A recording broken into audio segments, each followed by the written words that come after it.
Unang-una po sa lahat, kami po yung buong puso nagpapasalamat sa Diyos na kami po protektado. Hindi po kami nawakan ng COVID-19 at ang aming mahal sa buhay, lalo na po sa aming anak. Pangalawa po, pasalamat kami sa Diyos na sa aming company ngayon, despite na nangyari ngayon, nagliho po yung company namin ng maraming staff, maraming empleyado. Ay salamat sa Diyos ay hindi po ako napapilang, hindi po ako nakasama doon. Talagang thank you Lord talaga sa nangyari. At saka pangatlo po ay nagpasalamat din po kami na sa karamdaman po namin. Pinagaling po ng Panginoong Diyos. Panginoong Jesucristo na siya po ay talagang tunay at kami po nagpapatotoo na hanggang ngayon siya po ay nagpapagaling po talaga. Buhay talaga. Tsaka yung likod ko talaga yung last year lang na panalangin ni Brother Willie sa mga kapatid. Talagang after 6 months, 5 months, hindi ko na po naramdaman yung sakit. Talagang tuluyan ng lumaki. Salamat po sa Diyos talaga. At saka sa anak namin. Sa anak po namin, 2 years ago, gusto po operahan ng doktor yung tonsil niya. Pero hindi po namin pinaopera kasi po niniwala po kami na sa mga salita ng Diyos na siya nagpapagaling po. So yun po yung kinabitan po namin. At sa tulong din po ng panalangin ni Brother Willie at ng mga kapatid, kami po ay talagang tuwang-tuwa talaga dahil po 100% total healed na po yung kanyang tonsil. Praise God po talaga. Sobrang saya po namin. Salamat po sa Diyos sa lahat talaga na nangyayari sa amin. Talagang fully blessed talaga tayo. Maraming salamat po talaga. Marami po kami gusto ipagpasalamat. Kaya po kukulangin na po yung oras. So, ramdam po namin na kasama po talaga namin ng Panginoong Diyos. Yun po lang na kasama po namin siya. Talaga pong big blessings na po yun talaga sa aming pamilya, sa aming mag-asawa. So, kami po nagpapasalamat ng buong puso sa Panginoong Diyos, sa Panginoong Jesucristo, sa Holy Spirit, sa Holy Father, sa lahat po ng blessings po na at kagalingan na ipinagkakaloob po nila sa amin. Opo. Maraming salamat sa Diyos. Opo. Sige po. Bye. Bye po.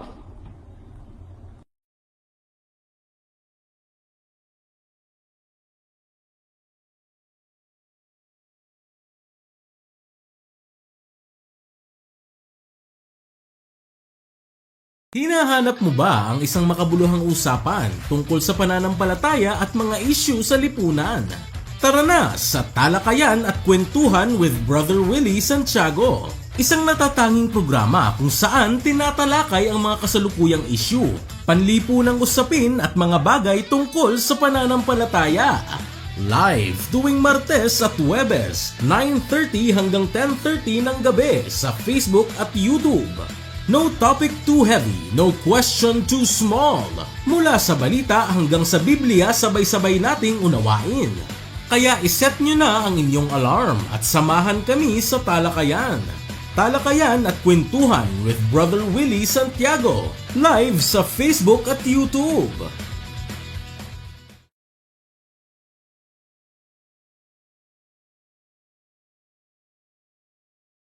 Disclaimer, this video is for educational and informational purposes only. The views expressed are personal opinions and experiences of former MCGI members.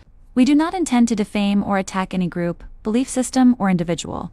All references to doctrines or practices are shared in good faith. We respect everyone's right to believe and encourage viewers to think critically and do their own research. Harassment, hate speech, and cyberbullying are not tolerated. Any copyrighted content used falls under fair use for commentary and education. The creators are not liable for how this content is interpreted or used.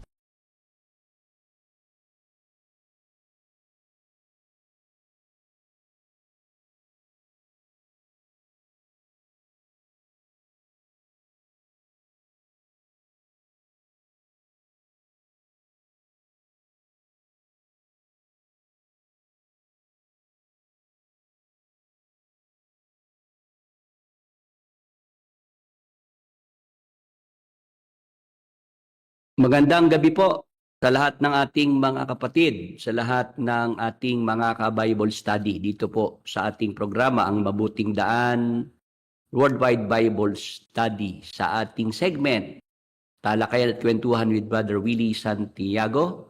Ngayon po ay Huwebes ng July 31, 2025, ang huling araw po sa buwan ng Hulyo. Dahil bukas po ay Agosto na. Salamat po sa Panginoong Diyos at tayo po ay muli pong binigyan ng mabuting pagkakataon upang sa gabi pong ito ay makapaglingkod sa ating mga kapatid, sa ating mga ka-Bible study dito po sa Pilipinas at sa ating mga ka-Bible study sa abroad sa pamamagitan po ng live streaming ng Facebook at ng YouTube.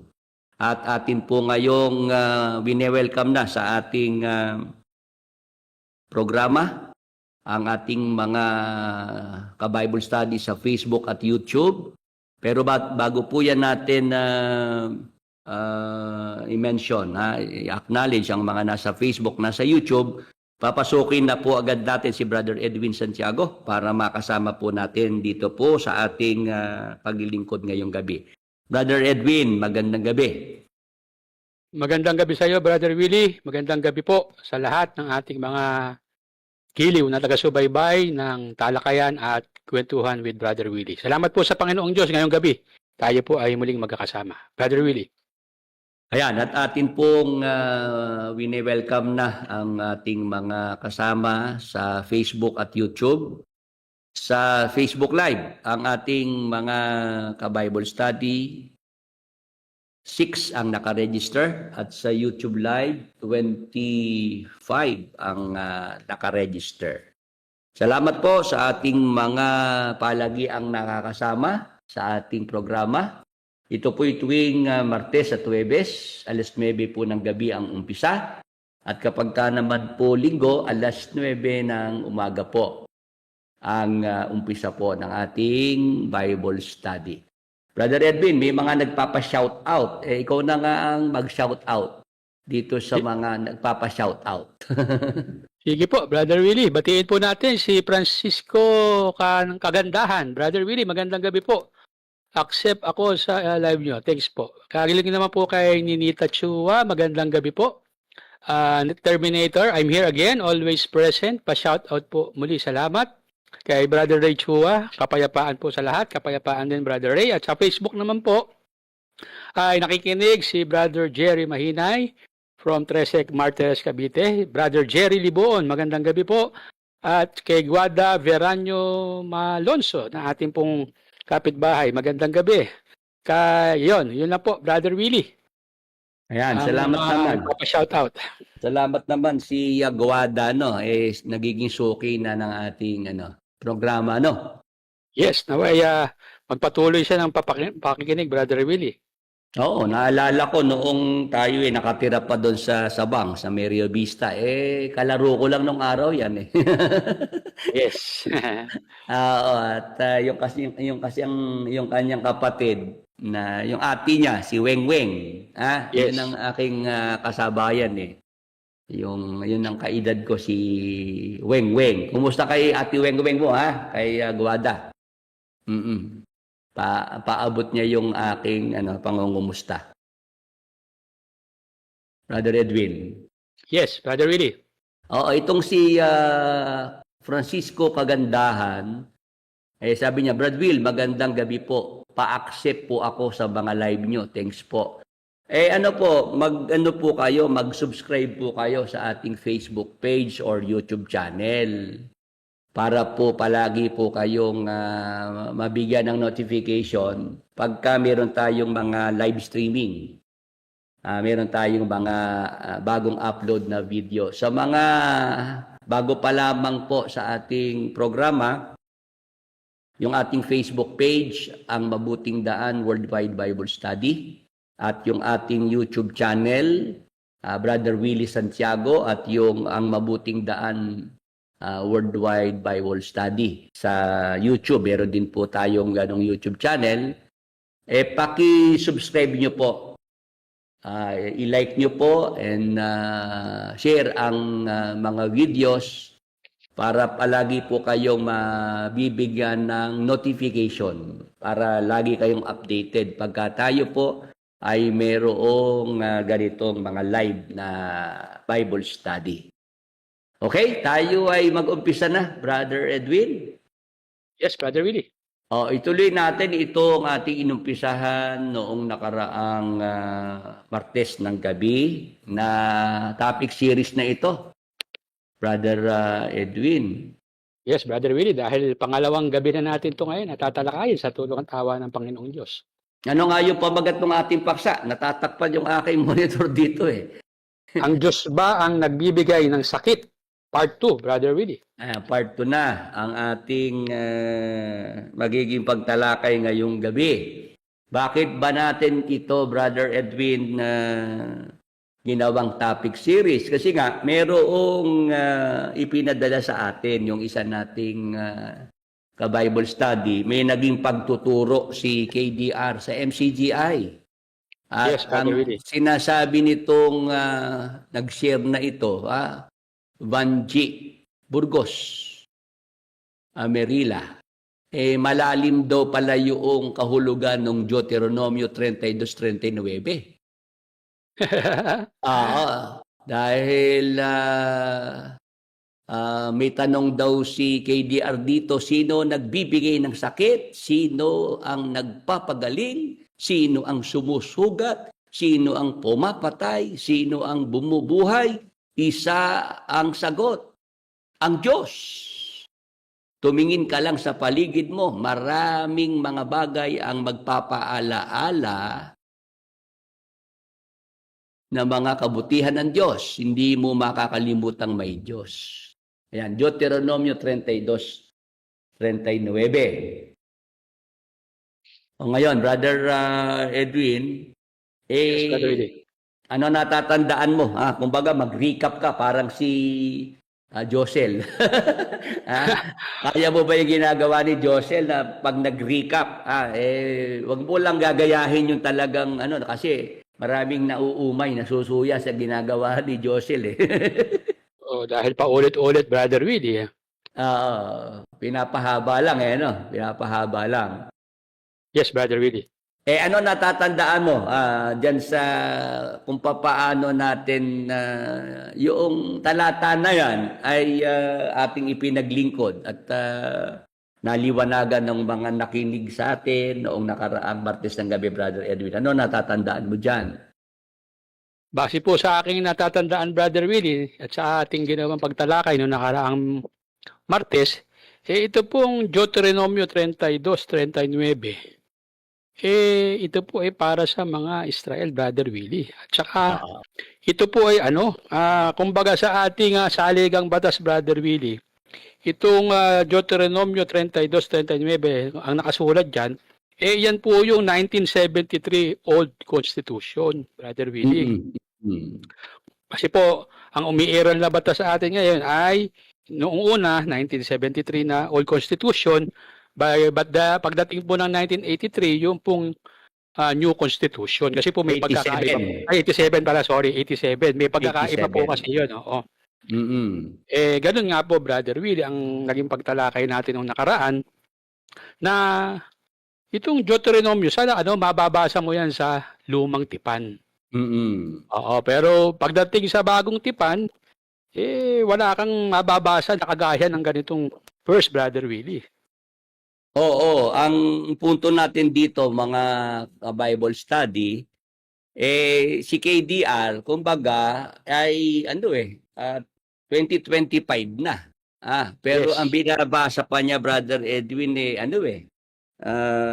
sinauna sinauna. Kumbaga nga sa Constitution, sa ligang batas, ang umiiral na po sa ating panahon yung 1987. Na Constitution dito sa Pilipinas. Yung 1973, yun ay obsolete na yun, Brother Edwin. Yes, Brother Willie. Oo, hindi na ini-implement sa ating umiiral na batas sa ating bansa ngayon, Brother Willie. Oo, para pa mas madaling maintindihan ng ating mga kasama, Brother Edwin, magbibigay din ako ng isa pang halimbawa. Sige po. Di ba, ang presidente noong 1973 si Ferdinand Edrelin Marcos Sr., di ba? Tama po. Ang pag tiningnan mo yung mga perang papel nung mga panahon na yan, Brother Edwin, Opo. mayroon pang nakalagay na bagong lipunan. Yes, Brother Willie, opo. Di ba? Bagong lipunan. Tama po. Ngayon, ang presidente natin yung si Ferdinand Marcos Jr., Brother Edwin. Yes po, ngayong taon na to, kasalukuyan, Brother Willie. Oo. Ang ibig ko lang sabihin, may mga pera, may mga perang papel din tayo, di ba? May mga coins, may mga barya na ginagamit sa panahong ito para ikaw yung makabili, di ba, no? Opo. Yung mga pera na ginagamit sa panahong ito, wala na yung bagong lipunan, Brother Edwin. Wala na po. Hindi na po siya nakalagay doon sa mga perang papel ngayon, Brother Willie. Oo, ibig sabihin yung sa panahon noong Marcos Sr. na mga perang papel na meron pang bagong lipunan, hindi na pwede sa panahon nating ito na yun gamitin mo pa. Na ikaw bibili sa palengke, ikaw magbabayad sa jeep, sa bus, perang papel na meron pang bagong lipunan ng ipambabayad mo. Hindi natatanggapin yung Brother Edwin. Tama ba? Tama, Brother Willie. Hindi na po acceptable sa sa pamayanan na gamiting pambili ng anumang bagay, Brother Willie. Oo, bagamat ang presidente na nandoon sa bagong lipunan ni Marcos ang nakapirma, Brother Edwin, di ba? Marcos. Yes, ang ama po ng ating kasalukuyang Pangulo, Brother Willie. Oo, tapos sa panahong ito 2025 yun namang Marcos Jr. ang presidente, di ba, Brother Edwin? Opo, Brother Willie. Hindi naman po pwedeng dahil Marcos Jr. ang nakaupo ngayon, ang presidente, pwede pang magamit yung mga perang may bagong lipunan doon sa panahon ng tatay niya, Brother Edwin. Tama po, hindi na pwedeng yan. Hindi niya pwedeng ipagamit sa kahit kanino man, Brother Willie. Oo. Ang ibig ko lang sabihin, Brother Edwin, sa ating mga ka-Bible study, pagka papakinggan mo si KDR, yung mga fanatics dyan sa MCGI, lumalabas outdated na ang itinuturo sa inyo na KDR. Outdated na, Brother Edwin. Tama, wala na sa panahon, Brother Willie. Hindi na napapanahon. Kahit yan sa cellphone, Brother Edwin, nung araw yung 3210, ang pinaka popular na cellphone, di ba, Brother Edwin? 3210. Tama po, pag naka-32 ka, Brother Willie, na medyo nakakaangat-angat ka sa buhay. Iba dating mo, Brother Edwin. Yes. Oo. Pero ngayon yung 3210, Brother Edwin, ala na yun di ba? Phase out na, Brother Willie. Wala na. Hindi na siya available sa market. Oo. Yun ang ibig ko sabihin. Para yung Deuteronomio 32:39, gagabitin ngayon ni KDR para ang mga tao ay paniwalain niya na ang Diyos ang nagbibigay ng sakit. Brother Edwin, yung mga sakit na yan, ang Diyos ang nagbibigay sa mga tao. Ang babasahin niyang batayan, Deuteronomio 32:39, yan sa matandang tipan. Tayo naman mga Kristiyano, sa bagong tipan dapat, Brother Edwin. Opo, Brother Willie. Lihis talaga Oo. Ayan, si Brother Jerry Liboon, meron ditong written testimony, Brother Edwin. Sige po, basahin ko nababasa po. mo ba? O sige, Opo. pakibasa mo na. Ito po ay galing kay Brother Jerry Liboon. Good evening po. Ako po si Sis Wilma Liboon. Ako po ay nagpapasalamat sa Panginoong Jesus sa kagalingan na ipinagkaloob sa akin last Sunday po. Sumabay po ako sa commanding prayer dahil masakit po ang Seymour. Ang aking kaliwang braso. Instant healing po ang ipinagkaloob sa akin ng Panginoon. Salamat po sa Diyos at salamat po sa inyo, Brother Willie. Amen. Praise the Lord. Hallelujah. Kita nyo, sumabay po doon sa ating commanding prayer last Sunday. Yes. Sa pananampalataya, Brother Edwin, instant healing. Yung kanyang masakit na kaliwang braso, pinagaling ng Panginoong Hesus, si Sister Wilma Liboon. Yes, asawa po ni Brother Jerry Liboon, Brother Willie. Yung mga kapatid natin na yan, Brother Edwin, sa Batangas, Santo Tomas, Batangas, hindi ko pa sila nakita ng personal, Brother Edwin. Yes, Brother Willie, nagkakaano lang po kayo dito sa Messenger at saka sa text, Brother Willie, nagkakausap ni Brother Jerry. Yes, oo. At sila'y matagal na rin sumusubaybay dito sa ating programa sa Facebook, sa YouTube. At awa ng Panginoon mula nang sila po ay makapakinig sa atin, nagtuloy-tuloy sila. At kahit na hindi ko pa sila personal na nakita, yung pagpapagaling ng Panginoon ay ilang beses na nilang naranasan, Brother Edwin. Tama po, Brother Willie. Yung presensya ng Diyos at ng pagpapagaling ng ating Panginoong Jesucristo, na-experience nila, Brother Willie. Yes, kahit sila nasa Batangas at tayo nasa Bulacan, di ba? Hindi naman naging hadlang yung distansya, Brother Edwin. Tama po, Brother Willie. Batiin ko po si Brother Danilo Rason. Brother Willie, lagi siyang nanonood sa atin. Oo, kaibigan natin na si Pastor Danilo Rason. Siya isang pastor diyan sa may Tarlac. At ayun nga, na paminsan-minsan nakikita ko rin yung kanya mga video. Meron siya suki na madalas siyang makasagutan doon sa Facebook. Natatawa rin ako sa sagutan nila. Sabi ko, yung kasing naging kasagutan ni Pastor Danilo Rason, medyo ang mga aral noon ay kay Brad Eli. Medyo doon kumuha ng mga aral, mga turo kay Brother Eli. Kaya hindi sila magkatagpo ni Pastor Danilo Rason hindi kagaya dito sa atin. Si Pastor Danilo Rason suki ng ating programa. At nakausap ko na rin siya ng ilang beses at yung kanyang misis, mayroon ding naranasang pagpapagaling ng Panginoong Jesucristo. Gumawa ng video testimony, Brother Edwin. Yes, Brother Willie. Oo, tinan niyo po ito mga kapatid, mga ka-Bible study. Kahit siya po ay isang pastor, may mga inaakay ding mga miyembro. At siya po ay man of faith din. Pero nung dumating yung pagkakataon na yung kanyang mahal na asawa mayroong pinagdaraan ng sakit, karamdaman, nakita niya itong programa nating ito, Brother Edwin. Sumabay sila sa prayer, sila mag-asawa. At yun nga, ang Panginoon ay pinagaling itong Mrs. May bahay ni Pastor Danilo Rason. Pastora rin yun Marisa. Pastora Marisa Rason. Natatandaan ko sila. Ngayon, tuloy tayo dito sa ating tinatalakay na ito, Brother Edwin. Dumadami na yung mga nasa YouTube. 37 na ang mga ka-Bible study sa YouTube Live. Facebook Live ay 11. Ayan. Salamat po sa patuloy niyong pag-share ng link ng ating videos.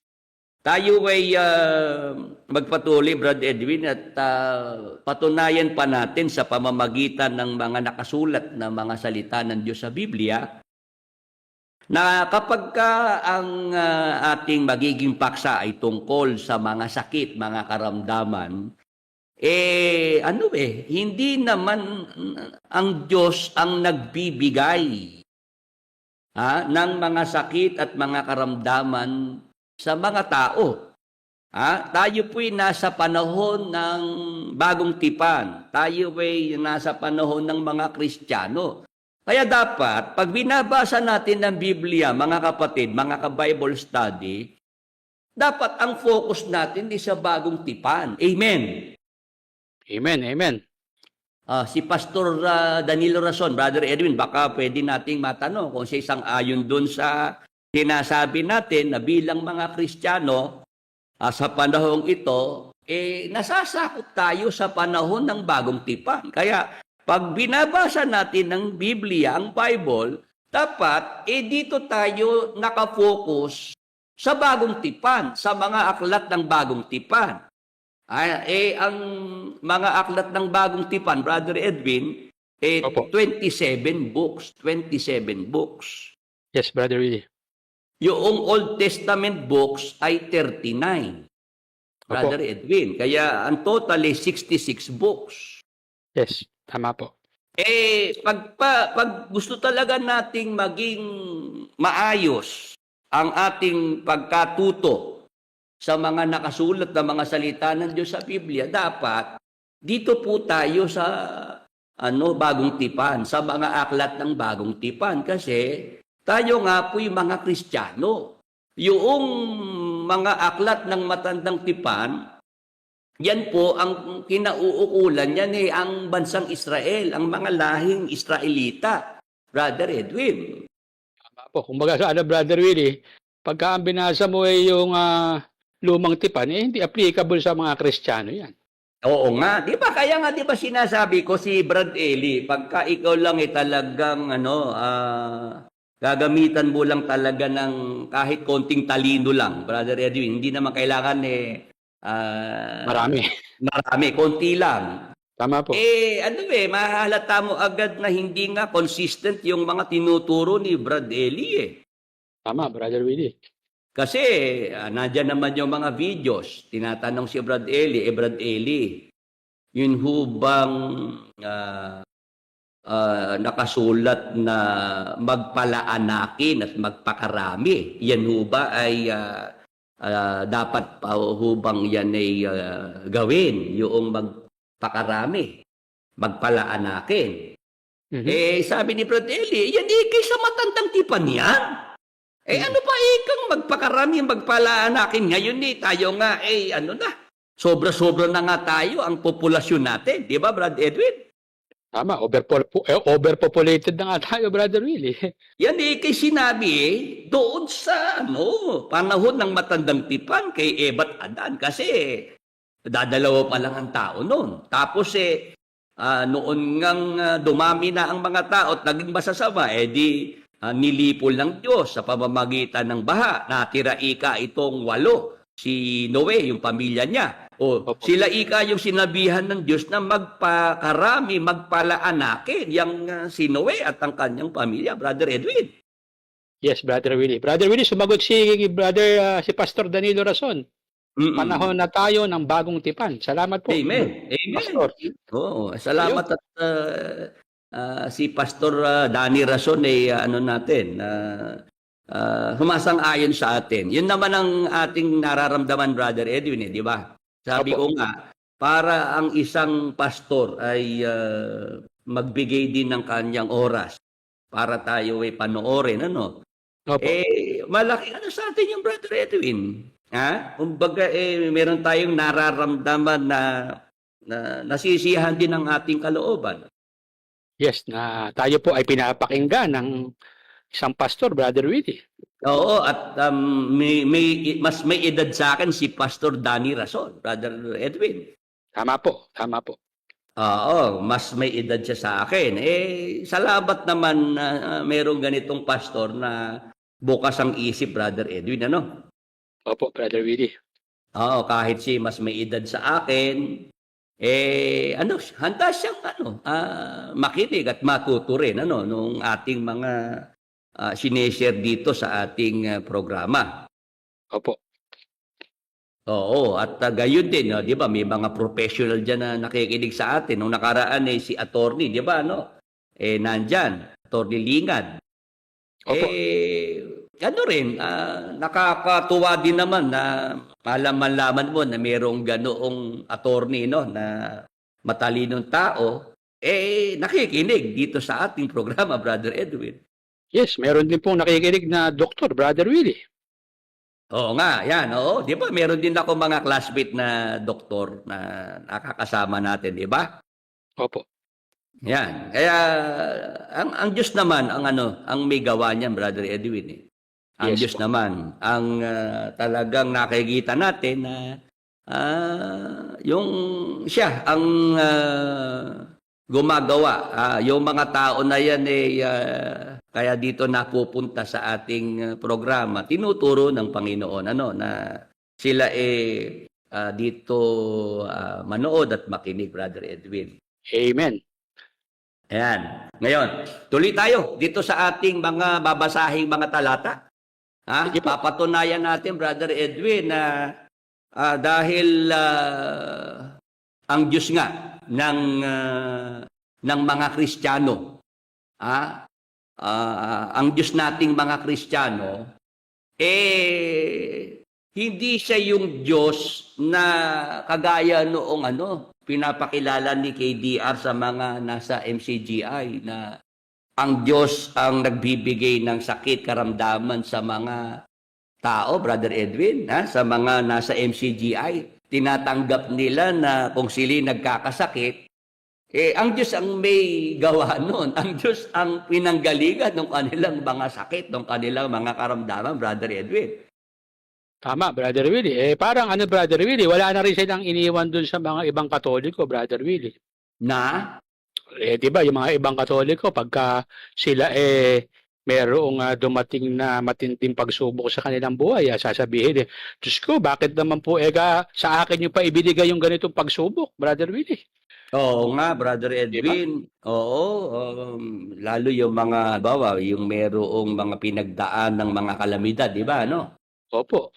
Ayan, binagyo, na lindol, di ba? May namatay, di ba, Brother Edwin, Yes, Brother Willie. Kaya nasasabi nila Diyos ko, bakit naman ang anak ko pa, di ba, Yes, Brother Willie, bakit hindi na lang yung mga masasamang tao kinuha mo? Bakit yung nag-iisang anak ko pa ang binawian mo ng buhay, Brother Willie? Ganyan po ang kanilang mga sinasabi, di ba? Yan nga, Brother Edwin. Ngayon, yan ay ating madadaanan sa mga darating pang mga topic series nating gagawin. Kasi mahaba itong paksang ito, Brother Edwin. Sige po, Brother Willie. Tiyagain po natin na paglingkod sa ating mga tagapakinig para sila matuto ng iba doon sa itinuturo ni KDR, Brother Willie. Oo, kasi pag-aaralan natin, mga kapatid, mga ka-Bible study, yung mga sakit karamdaman na yan, bakit ba nagkakasakit ang tao? Ano ba mga factors, ano ba mga dahilan? Kaya yung mga sakit na yan, nangyayari. Nararanasan ng mga tao dito sa lupa, Brother Edwin. Kasi kung babalikan natin yung pagkakalikha ng Diyos dito sa ating mundo, tapos nilikha itong mag-asawang Eva at Adan, Brother Edwin. Opo. Wala namang sakit nun Wala namang karamdaman nun, Brother Edwin. Opo, yun po talaga ang original plan ng Diyos, Brother Willie. Oo, pati sa mga halaman, pati sa mga hayop, walang sakit. Brother Edwin, ang tao, ang halaman, ang hayop, Brother Edwin. Opo, yan po talaga ang gusto ng Diyos noong una, Brother Willie. Oo, kaya lang naman, Brother Edwin, pumasok yung mga sakit karamdaman na yan, dahil nahulog na nga sa kasalanan ng tao. Amen. Tama po. Amen. Yung ating mga ka-Bible study sa Facebook at YouTube, amen po ba? Sang-ayon po ba kayo doon? Sige po, Sige mag-participate po kayo, mga taga-subaybay, doon po sa ating tinatalakay ngayong gabi. Oo. Meron dito nagpapa-shoutout. Lipa, Batangas, Brother Edwin. Nasaan ka? Hindi ko makita, Brother Willie. Teka, i-refresh ko lang. Ayun. Wala dito sa aking monitor. Sige po, i-adjust ko lang po ito, Brother Willie. Sige po, tuloy tayo, Brother Willie.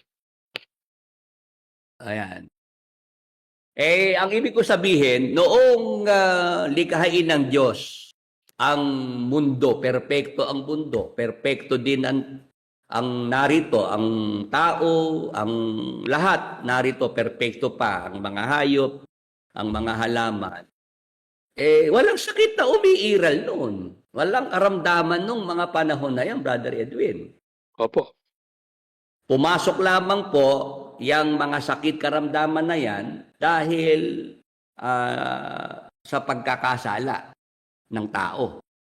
Nung magkasala na, nung sumuway na po sa ipinag-uutos ng Diyos, itong mag-asawang Eva at Adan, Brother Edwin.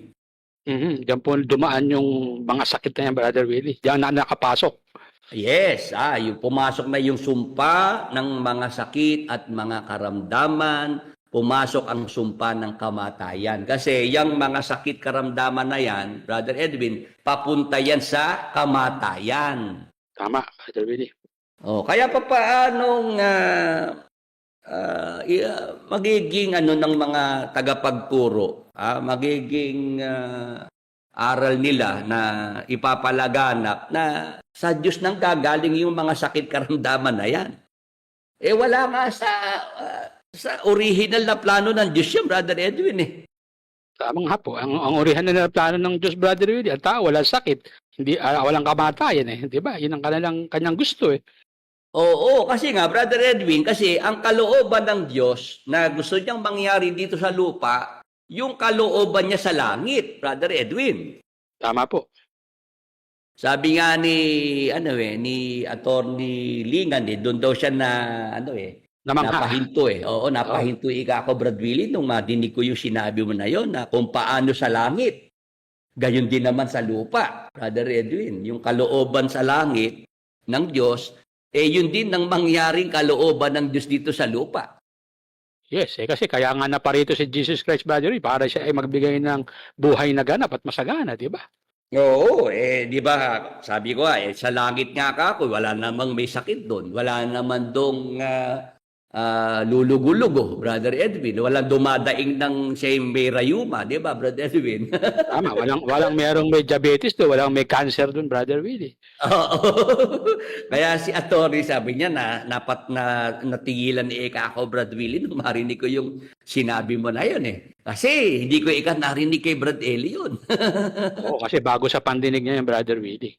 Oo, di ba? Doon pa lang maintindihan na natin, Brother Edwin, na yung sakit karamdaman na yan, hindi ang Diyos ang nagbibigay. Opo. Hindi ang Diyos ang nagbibigay. Ngayon, sa panahon ng matandang tipan, sa Israel, sa mga bansang kalaban ng Israel, kaya sinabi ng Diyos na ako'y sumusugat, ako'y nagpapagaling. Kasi nga, Brother Edwin, pinapakita ng Diyos yung kanyang kapangyarihan Opo. Na higit siyang makapangyarihan kaysa sa lahat ng mga Diyos na sinasamba, kinikilala noong mga bansa na kalaban ng Israel. Tama po. Naalala mo, Brad Edwin, yung 10 salot sa Egypt? Opo, Brother Willie. Oo, di ba 10 salot, ang pinakahuling salot patayin yung lahat ng panganay, Brother Edwin, di ba? Opo. Tapos nandun din yung salot ng bukol, nagkabukol, nagkapigsa yung mga Egyptian, di ba? Tama po. Naalala ko, may nagtanong kay Brad Eli dyan, Brad Edwin. Tungkol po dyan sa 10 salot na yan, Brother Willie. Oo, sabi, Brother Eli, bakit po ba 10 salot yung pinadala ng Diyos sa Egypt? Sabi ni Brad Eli, ang bilis sumagot. Sabi ni Brad Eli, kapatid, tingnan mo yung mga daliri mo sa iyong dalawang kamay. Tiningnan noong nagtatanong, ilan yung nakikita mong daliri? Sabi tanong ni Brad Eli, sumagot yung nagtatanong, Brad Eli, 10. Yun, kaya 10. Para pag lagi mong nakikita, lagi mong matandaan. Yun ang sagot ni Brad Eli doon, Brad Edwin. Naloko na. Ayun, ang ating natatandaan dyan. Nung madinig ko, Brother Edwin, yung ganong sagot, sabi ko, yung sagot na yun wala sa Biblia yun Yung kakoy galing lang sa sa isip ni Brad Eli yun, sa malikot na isip ni Brad Eli. Opo. Makasagot lang sa tanong, Brother Willie, kahit mali, okay na sa kanya, di ba? Oo, ngayon sabi ko, nung ako na Brad Edwin nag-a-upload na ako ng aking mga videos sa YouTube. Sayang at napatanggal yung aking mga videos na ipabure, no? Opo. Sabi ko, hindi ka ako ganun yon. Hindi dahil 10 yung daliri nung nagtatanong kay Brad Eli, kaya sa Egypt may 10 salot. Paano na lang ako kung halimbawa yung nagtatanong kay Brad Eli, ang mga daliri sa kamay sobra sa 10, Brad Edwin. Opo, yung tinatawag na sulapi, Brother Willie. Sulapi, di ba, no? Di, paano na yon? O kaya naman, natsyempo naman na puto lang ang isang daliri o 2 daliri nung nagtanong kay Brad Eli. Di ba, Brad Edwin? Opo, mali na yung sagot ni Brother Eli. Hindi talaga sasakto, no? Dahil ang pinagbabatayan ni Brad Eli, yung mga daliri sa kamay. Kung 10 yun, kaya ika-10 yung salot.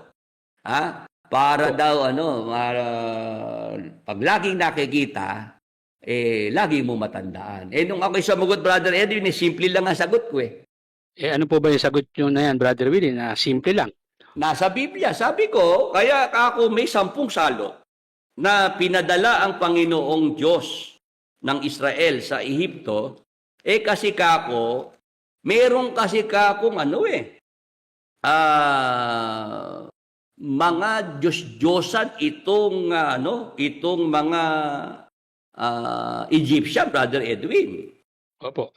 Ang ginawa ko kako ng Diyos diyan kaya kako pinahiya ng Diyos ang mga Diyos ng mga Egyptian. Brother Edwin, hinatulan ng Diyos. Ipinakita ng Diyos yung kanyang kapangyarihan. Diyan sa mga Diyos na sinasamba ng mga Egyptian, Brother Edwin. Opo. Oo. At yun nga, Brother Edwin, ang aking binasa sa Biblia, Exodo 12:12, Brother Edwin. Oo. Eto, babasahin ko, sapagkat ako'y dadaan sa lupain ng Ehipto sa gabing yaon, at aking dilipulin ng lahat ng mga panganay sa lupain ng Ehipto, maging tao at maging hayop. At gagawa ako ng kahatulan laban sa lahat ng mga Diyos sa Ehipto. Ako ang Panginoon. Ayan, Brother Edwin. Brother Willie. Ayan, sa pamamagitan ng 10 salot na pinadala ng Panginoong Diyos sa Egypt, doon niya hinatulan, doon niya ipinahiya yung mga Diyos na sinasamba ng mga Ehipsyo, Brother Edwin. Tama po. So mali yung hindi po tama yung sagot ni Brother Eli doon sa nagtanong sa kanya. Nung araw si Brother Eli, sabihin yun daw mga sagot na sinasagot niya sa mga tanong, hindi niya pinag-isipan yun. Mukha nga, Brother Willie. Oo, lalo pag-iisipin ko pa yung mga isasagot ko, sabi ni Brad Eli. Oo, tama. Tamang hindi niya pinag-isipan, Brother Willie. Mali. Oo. Tingnan niyo po ito, mga kapatid, mga ka-Bible study. May talata si Brad Willing binasa. Na ang Diyos, ipinakilala niya sa mga taga-Egypt at maging sa mga Israelita, ipinakita ng Diyos kung sino talaga ang Diyos na makapangyarihan sa lahat, Brother Edwin. Tama, Brother Willie. Ipinahiya niya, Brother Willie, di ba? Oo, kasi yung mga Ehipsyo, sila yung apektado ng mga salot, Brother Edwin. Ang mga Israelita hindi apektado. Opo. Oo. Di ba namatay nga yung lahat ng mga panganay sa Egypt, ng mga anak ng mga Ehipsyo. Pero yung mga anak ng mga Israelita, walang namatay doon, Brother Edwin. Yes po. Tama po. Oo, di ba? walang nagawa yung mga Diyos na sinasamba ng mga Ehipsyo ni Paraon. Namatay yung kanyang anak, walang nagawa yung mga Diyos ng mga Ehipsyo, Brother Edwin, di ba? Wala po, tama po, wala pong nagawa. Oo, pinagdilim ng Diyos ang lupain ng Egypt. Madilim dito sa mga bahay ng mga Ehipsyo, pero doon sa mga bahay ng mga Israelite, maliwanag, Brother Edwin. Opo. Talagang pinapakita ng Diyos na makapangyarihan yung pagkakaiba, Brother Willie, no? Oo, meron silang Diyos ng araw, Sira. Oo, Opo. yung sun god ng Egypt. Walang nagawa Sira para yung ginawa ng Diyos ng Israel na padilimin niya ang Egypt, walang nagawa yung sun god Ra, Brother Edwin. Opo, Diyos na ng araw yung Brother Willie, ha? Oo, pinakita ng Diyos na mga inutil yung mga Diyos na sinasamba ng mga Egyptian. Tama po. O ngayon, Brother Edwin, meron bang patunay na talagang merong mga gods of Egypt, mga Diyos na sinasamba ng mga Ehipsyo? Salamat dito sa ating salamat nga sa panahon natin ito, Brother Edwin, madali na ang impormasyon. O ipakita natin.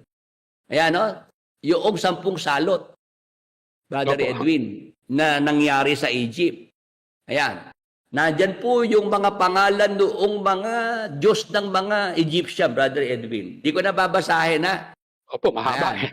Mahaba. Ayan, pinakita na natin at bahala na po kayo. Ayan. Kayo na rin po ang mag-research.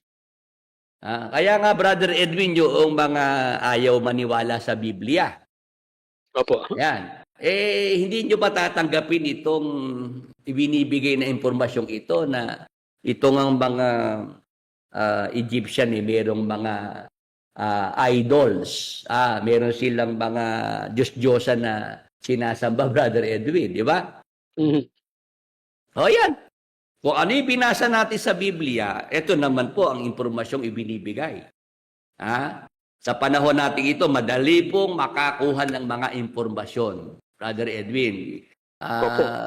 mag-Google ka lang di ba? Kuha mo na agad yung mga impormasyon Opo, ready and available na yan lagi, Brother Willie. Oo, si Brad Eli nung nabubuhay, kinakantsawan ako pagka ako'y gumagamit ng Google. Opo. Oo, sabi, yan si Mr. Google, Brother Edwin. Mhm. Pero pagka si Brad Eli ang gagamit ng Google, okay lang. Oo. Pili niya siya lang ang may karapatang gumamit ng Google, Brother Willie. Ayan. Si Pusa at Daga, watching from Rosario, Pasig, Exeter, after 22 years. Ayan, Brother Edwin. Sa aral ng manipulation. Tapos si Boeing 747, aeroplano ito, Brother Edwin, Oo, Brother Willie, na pinakamalaking eroplano, 747 ang passenger niyan. Ayan. Madalas po ginagamit ni Brother Eli ang Deuteronomio 32:39, Brother Willie. Pagka wala na siyang alam na isagot. Oo, yun ang kanyang palusot. Ngayon, tuloy tayo, Brother Edwin, dito sa ating tinatalakay. Meron bang natututunan na yung ating mga ka-Bible study, Brother Edwin? Sige po, tanungin natin, yung mga tagapakinig, mga kakwentuhan, mga kasama po namin sa talakayan. Kayo po ba ay mayroong natututunan dito po sa ating tinatalakay ngayong gabi? Pwede po ba kaming makahingi sa inyo ng maliit na pabor na kayo po ay mag-chat diyan po sa ating chat box na akin pong babasahin ang inyong mga kasagutan. Sige po. Oo, yan. 58 sa YouTube Live ang ating mga ka-Bible study. Sa Facebook Live, 12, Brother Edwin. Opo, pakishare niyo na po. Pakishare niyo na po para dumami pa po yung ating mga kasama at dumami pa po ang matuto ng mga salita ng Diyos na nakasulat sa Biblia. Ayan. At nung araw nga si Brad Eli nangangantyaw sa atin nung tayo nag-uumpisa. Wala naman kang 10 yung nakikinig kay Willie Santiago. Doon dinadaan ni Brad Eli na konti lang naman sila. Sabi ko, agang nakalimot ni Brad Eli. No? Noong siya po ay kinakantyawan doon sa programa ni Don Manolo Fabis. Sabi nung mga pastor doon, yun namang grupo ni Mr. Soriano, pang Greater Pampanga area lang naman yan eh. Opo, naaasar si Brother Eli, di ba, Brother Willie? Oo, naaasar si Brad Eli, napipingo siya ron sa kantsaw na yan. Saan ba ang grupo ni Brad Eli? Di ba sa Pampanga lang naman? Di ba? Mhm. Tapos kukunti lang naman ang mga miyembro dyan sa grupo ni Brad Eli. Ang sagot ni Brad Eli, bakit? Saan ba nadadaan yan sa paramihan? Brother Edwin? Opo, yun yung sagot niya, Brother Willie, nung sila kukunti pa. Oo, sabi ni Brad Eli, tutulan mo. Doon ba ka sa lipol, pagkalunod ng masasamang tao sa panahon ni Noe? Ilan ba ika naligtas? Di ba kaunti lang? 8? Di ba, Brother Edwin? Opo, kami sobra pa sa 8 sabi niya nga. Ayun, ganun, Brother Edwin, nung araw si Brad Eli na hindi ka nadadaan sa paramihan niya. Dahil ba kayo marami, kayo na sa Diyos. Pero noong tayo na ang Brother Edwin, ang sumasalungat, tumututol kay Brad Eli. Ang na lang ni Brad Eli, wag nyo na ikampasinin, mga kapatid, konti lang naman sila. Naloko na. Oo, pero Brother Willie, ang pinaka-classic na sinagot sa ni Brother Eli noon ay yung sabi niya, ano ba pakialam mo sa amin? Gusto namin to. Oo, yun. Nung Yun, ang nasukol ko na. Oo, yung nasukol ko na. Sabi ni Brad Eli, ba't ba ako na lang lagi nakikita mo? Ba't ito na lang samahang itong laging pinupuna mo? Saka, ano ba pakialam mo sa amin? Ito gusto namin eh. Talagang ako natawa na lang din nung marinig ko yun eh. Parang bata na lang ako si Brad Eli nagsasalita, Brad Edwin. Samantalang noong araw, pagsama mamakialam sa ibang pastor, ibang lihin, wagas na wagas, di ba, Brother Willie? Ito talaga ang aking papel sa mundong ito, ang makialam eh. No, tapos siya mapakialaman ayaw talaga. Ngayon, Brad Edwin, tuloy na tayo dito sa ating pinag-uusapan. Tama po. Kaya lang naman merong Deuteronomio 32:39 sa panahon ng matandang tipan yan. Sinabi ng Diyos para sa Israel pagka sila lumilihis, pag sila ay sumusuway sa Diyos, Brother Edwin? Pag sila sumasamba rin sa mga Diyos-Diyosan. Ayun, nagsabi ang Diyos na sasalutin niya ng mga salot na sakit, bukol, lagnat. Diba, yung binasa natin noong nakaraan? Deuteronomio 28, 22, 27, 35, 68. Para yan sa Israel pagka sila nagiging masuwain sa Diyos. Brother Edwin. Pag sila pasaway sa Diyos, Brother Willie, no? Oo. Tapos yung mga bansa na kumakalaban sa Israel, pinagtatanggol naman ng Diyos ang Israel sa mga bansang kaaway ng Israel, Brother Edwin. Yes, Brother Willie. Oo, kaya sinabi ng Diyos yung nasa Deuteronomio 32:39, ako'y pumapatay, ako'y bumubuhay, ako'y sumusugat at ako'y nagpapagaling. Para basahin niya ni KDR sa panahong ito at ituro sa mga nasa MCGI. Kasi paniniwala nila KDR, mga Kristiyano sila, Brother Edwin Ayon sa paniniwala nila yung Brother Willie. bakit nga yung sinabi sa Israel bakit ina-apply dito sa MCGI ni KDR? Talagang Brother Willie. Hindi, alang unawa kasi talaga Hindi niya naiintindihan yung sinasabi, tinuturo niya. Di ba sabi ko nga sa iyo, matagal ko nang ipinain kay Brad Eli yung aking iniiwan na yan na ang Diyos hindi nagbibigay ng sakit sa mga tao. Inuulit-ulit ko yun hindi pumasok si Brad Eli. Kasi natutunugan ni Brad Eli, masusukluban ko siya, Brad Edwin Oo, alam ni Brother Eli, Brother Willie, na mapapalukpok mo siya pag pumasok sa doon sa paing mo Oo, mabubulaga ko siya si KDR, kung wala namang alam sa Biblia yan, talaga puro papogi lang naman ang alam yan. Tama. Puro pagpapalundag lang ng motorsiklo ang alam gawin, Brad Edwin, di ba? Opo. Oo, pumasok si KDR doon sa aking matagal ng bitag. Ayan, kaya walang lulugaran si KDR ngayon, Brad Edwin Tama po. Kasi hindi naman niya kayang tindigan niyang Brother Willie. Yung uncle nga niya, hindi pinangahasang sutulan niya. Siya pa.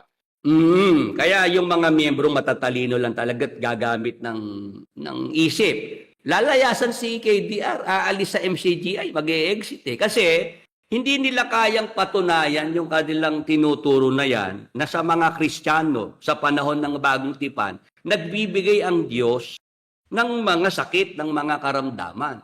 Kasi pag pinag-aralan natin, mga kapatid, mga ka-Bible study, may mga iba't ibang mga dahilan kaya nagkakasakit ang mga tao. Kaya nagkakaroon ng karamdaman ng mga tao. Ang isang dahilan, Brother Edwin, kung nakahanda ka na, Opo, nakahanda na po. Ano po ang isang dahilan, Brother Willie? di ba sabi ko nga dahil nahulog na sa kasalanan ng tao, Opo. nung sumubay si Eva at Adan, pumasok na ang sumpa ng mga sakit karamdaman, di ba? Opo. At dahil nga nahulog na sa kasalanan ang sangkatauhan, si Satanas, Brother Edwin, Opo. si Satanas ngayon nagkaroon siya ng poder. Para ang mga tao dito sa lupa ay mabigyan niya ng mga sakit at mga karamdaman. Opportunity po pala to kay Satanas, Brother Willie. Oo, yung mga tao na ang gusto ay kasalanan, ayaw sa Diyos, tumatanggi sa Diyos, Brother Edwin. Opo. Madaling-madali para kay Satanas na sila'y bigyan ng mga sakit at mga karamdaman. Opo. Gusto niyo ng talata, Brother Edwin? Sige po, Brother Willie, suportahan natin ang talata para tayo may batayan. Oo, na si Satanas, nakapagbibigay siya ng mga sakit, karamdaman sa mga tao. Tinan niyo po, babasa tayo. Isang personahe sa panahon ng matandang tipan. Sa aklat ng Job, Kapitulo 2, at ang talatay 7, ganito mababasa natin. Sa gayoy umalis si Satanas mula sa harapan ng Panginoon at pinasibulan si Job ng mga masamang bukol na mula sa talampakan ng kanyang paa hanggang sa kanyang puyo. Brother Edwin, mga ka-Bible study, si Job, siya po ay matuwid na lingkod ng Diyos. Brother Tama Edwin, Tama po. Job 1:1, siya ay sakdal, matuwid, humihiwalay sa kasamaan. Tama. Si Job ay sa Diyos, Brother Edwin. Opo. Ngayon, may nangyari kasi na nag-usap ang Diyos at si Satanas. Opo. Ipinagmamalaki ng Panginoong Diyos kay Satanas itong si Job na walang kagaya si Job sa lupa, Brother Edwin. Opo. Tama po. Ngayon, itong si Satanas, challenge niya ang Diyos. Kwento ko na lang, hindi ko na babasahin para hindi na masyadong maging mahaba, Brother Edwin. Sige po. Sabi ni Satanas, kaya lang naman tapat sa iyo si Job. Kaya lang naman siya naglilingkod sa iyo kasi pinagpapala mo si Job. Opo. Tapos iniingatan mo si Job at ang kanyang pamilya. Brother Edwin, pag binasa natin yung Job 1 at 9 hanggang 10, nang magkagayi sumagot si Satanas sa Panginoon at nagsabi, natatakot ba ng walang kabuluhan si Job sa Diyos? Hindi mo ba kinulong siya at ang kanyang sangbahayan at ang lahat niyang tinatangkilik sa bawat dako? Iyong pinagpala ang gawa ng kanyang mga kamay at ang kanyang pag-aari ay dumami sa lupain. Ngunit pagbuhatan mo siya ng iyong kamay ngayon at galawin mo ang lahat niyang tinatangkilik at itatakwil kanya ng bukhaan. Dito sinasabi ni Satanas sa Diyos, sa Panginoong Diyos, kaya lang naman si Job matuwid, kaya lang naman tapat sa iyo kasi pinagpapala mo siya. Tapos kinulong mo siya. Ibig sabihin, may proteksyon ang Diyos na ibinigay kay Job, Brother Edwin. Opo, iniingatan ng Diyos. Yung pag-iingat ng Diyos. Kaya sabi, hindi mo ba kinulong siya at ang kanyang sangbahayan, pinagpala mo lahat ng kanyang tinatangkilik. Sabi ni Satanas, pagbuhatan mo siya ng iyong kamay, galawin mo lahat ng tinatangkilik, itatakwil ka na niya. Ang nangyari, pinahintulutan ng Diyos itong si Satanas na galawin ang lahat ng tinatangkilik ni Job. Brother Edwin, mga ka-Bible study. O, alisin lahat, Brother Willie. Oo, pinatay yung mga alaga niyang mga hayop, Brother Edwin. Pati mga anak ni Job, patay din eh. Tama po. Oo. Pero hindi nagbago si Job sa Diyos, Brother Edwin. Nanatili siyang tapat pa rin sa Diyos. Tama po. Oo. Kahit na nawala yung kanyang mga ari-arian, yung mga tinatangkilik niya, namatay yung kanyang mga anak, Brother Edwin. Kagagawan yun ni Satanas, Brother Edwin, Opo, Brother Willie. na pinahintulutan ng Panginoon. Tama. Ngayon, humirit uli itong si Satanas. Ano po ang hirit? Noong kausapin niya ang Diyos doon sa Kapitulo 2 ng Job, Brother Edwin. Ano po ang nakasulat dyan, Brother Willie? Ang der naman ngayon ni Satanas sa Panginoong Diyos kasi hindi umubra yung plan A eh. May plan B ngayon si Satanas. Brother Willie, nakagayak talaga. No? Oo. Ang sabi ni Satanas sa 2:4, at si Satanas ay sumagot sa Panginoon at nagsabi, balat kung balat. Oo, lahat na tinatangkilik ng tao ay ibibigay dahil sa kanyang buhay. Ngunit, pagbuhatan mo ngayon ng iyong kamay at galawin mo ang kanyang buto at ang kanyang laman at kanyang itatakwil ka ng mukhaan. Ito naman yung challenge ni Satanas na pagka ginalaw mo na yung kanyang laman at buto. Si Job yun. Itatakwil ka na ni Job ng mukhaan. Yun yung plan B, Brother Willie. Plan B. Mismong si Job na ngayon ang dapat na yung kanyang laman at buto galawin na ni Satanas. Ngayon, ano sabi ng Panginoon? At ang Panginoon ay nagsabi kay Satanas, narito, siya'y nasa iyong kamay. Opo. Ingatan mo lamang ang kanyang buhay. Brother Edwin, Opo. ang ibig sabihin ng Panginoong Diyos kay Satanas, sige, gawin mo na yung gusto mong gawin kay Job. Saktan mo na yung kanyang laman at buto, yung kanyang katawan, pero wag mo siyang papatayin. Opo, wag gagalawin yung kanyang buhay, Brother Willie.